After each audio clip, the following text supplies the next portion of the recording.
All right, we want to talk a little bit about another thing we do, kind of combining some plays. You know, it's another variation of our inside zone run play and our stick passing play.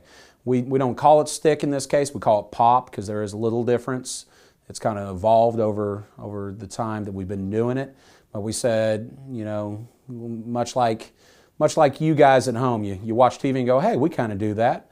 Hey, here's some clinic tapes or some cut-ups, and we can do that. That's something similar to what we do, and that's what we've kind of done is we've seen what other people are doing and scabbed it from them. Remember, there's no original ideas in football, so I'm not embarrassed to say we picked it up, and we said, okay, we're going to take our inside zone play, we're going to take our stick passing play, and we're going to throw a pass off our run and allow us to throw quick game without being dropping back and allowing the quarterback to get shots taken on them. So I'm going to explain that a little bit here. This is a PowerPoint slide of that. We're still running our inside zone. This is against 3-4 defense. Remember I mentioned earlier that we run a 3-4 defense here at Faulkner, and that's why most of our stuff's drawn up versus that. But you can see here that's really from our left guard over that is just zone. It's just zone. And we're going to block back with our backside tackles. So it's still zone here. We're still reading it. We're still blocking inside out over here with the single receiver. We primarily run this out of trips. We will run out 2x2 from time to time, depending on what we see. But right here, our receivers are going to run what we call our stick concept, which we're going to run outside here with our Z. We're going to run a more route, which a more route for us is what we call a mandatory outside release. We want to get outside. We want to force and collision and force that cornerback's hips open so that we can get his eyes away from where the ball is really going. Now, if we get press, we may go ahead and throw that. If we get some sort of trap coverage where that corner jumps into the passing lane, we may make a hole shot right there. But really, it's a route that's allowing us to do other things.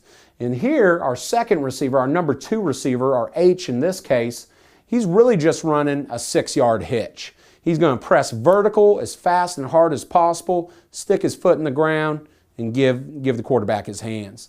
And here our X receiver, number 3 receiver, he's going to go ahead and run a hitch as well. But when the furthest inside receiver runs a hitch, we call it a stick route. Because in our quick game, we'll ask him to run at the belt of the defender. But in this case, we're saying just run a hitch straight into the grass. So who we're really reading here is this guy right here, the inside backer. That inside backer right there is who we're going to read. And really, I'll kind of show you the progression of how things change because we read multiple defenders based on the look.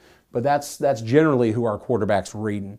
So this is our pop concept, our zone pop concept. So we'll just say 3x1 left, zone right pop. Zone right pop, we got zone here.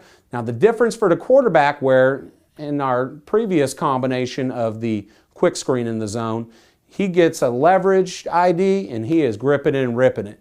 But in this case, we're getting a true mesh, The quarterback is reading that inside backer. And if he gets that mesh and that backer, if he bails to the pass, to this route, then we're going to hand it off. And it's like running versus a 5 or 4-man box at sometimes.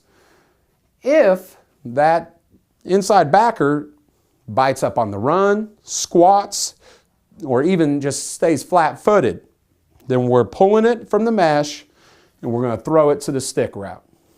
And we'll go ahead and look at some game film of this right here.